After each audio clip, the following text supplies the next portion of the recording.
দেহগড় বৈদ্যনাথ ধামের থেকে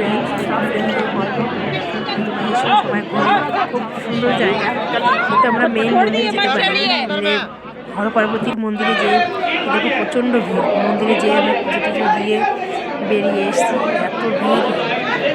আর আমরা মেন মন্দিরে যেতে পারিনি, সেখানে গেলে আমাদের ঘোরা হবে না। তারপরে চলে আসলাম, আমরা এখন আছি তপবনে, টিকুট পাহাড়।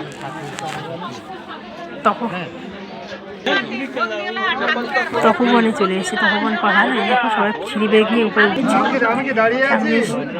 এখানে শিব ঠাকুরকে যখন রেখেছিল রাবণ, শিব ঠাকুর বসে গিয়েছিল এখানে। শিব ঠাকুরকে দাবিয়ে দেওয়া হয়েছিল। পাশে দুর্গা মন্দির রয়েছে, দুর্গা মণ্ডপ। এখানে মা দুর্গা বসে আছে অসুরকে বধ করা হিসাবে। ওই যে মূর্তি রয়েছে অসুরের মা দুর্গার, সামনে শিব ঠাকুর রয়েছে। তারপরে আমরা চলে গেলাম পাহাড়ের উপরে। উপরে উঠে সবাই মিলে ছবি তুললাম। আমরা চলে এসেছি,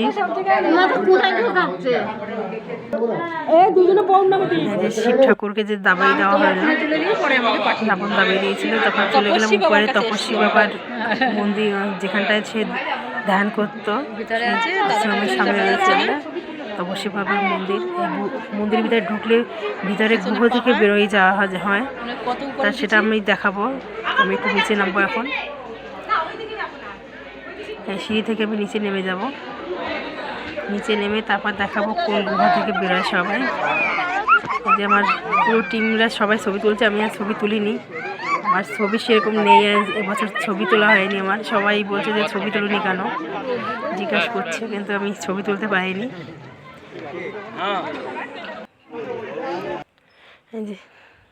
এখন চলে গেলাম পিছনে, আমরা এসে তপস্বী বাবার যেখানে ধ্যানে বসতো গুহার ভিতরে, এখানে একটা গুহা আছে, সবাই বেরোচ্ছে।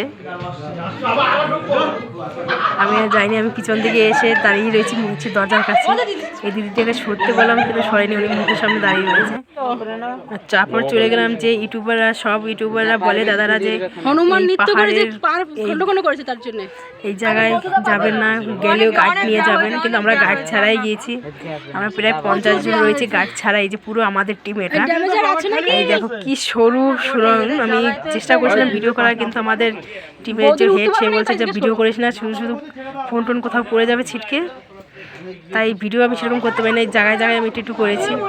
এই একদম পুরো ভয়ঙ্কর জায়গা। যে ফ্রেন্ডসরা আমার ভিডিও দেখছো, সেই ফ্রেন্ডসদের বলবো প্লিজ, তোমাদের যার কোমরে ব্যথা, হাঁটুতে ব্যথা, তারা ভিতরে প্লিজ ঢুকবে না। এখানে ঢুকলে তারা বেরোতে তাদের কিন্তু খুব কষ্ট হবে, শরীরে খুব টর্চার করা হবে ওখানে। তারপরে চলে গেলাম আমরা নলাক্ষা মন্দির। মন্দিরটা আমরা একটু ঘুরে দেখলাম।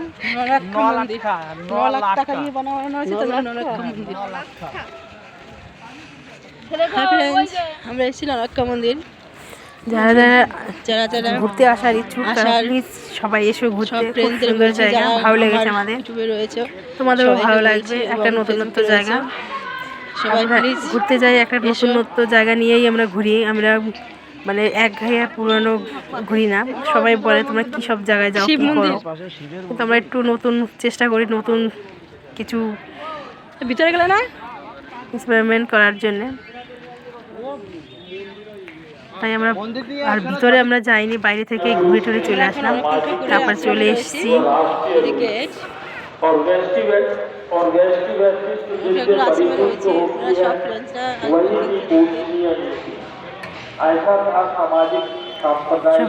কেমন লেগেছে অবশ্যই কমেন্ট করে জানাবে, শেয়ার করবে প্লিজ। সবাই লাইক করবে, তোমাদের একটা লাইকেই আমার ভিডিও করার একটু আগ্রহ।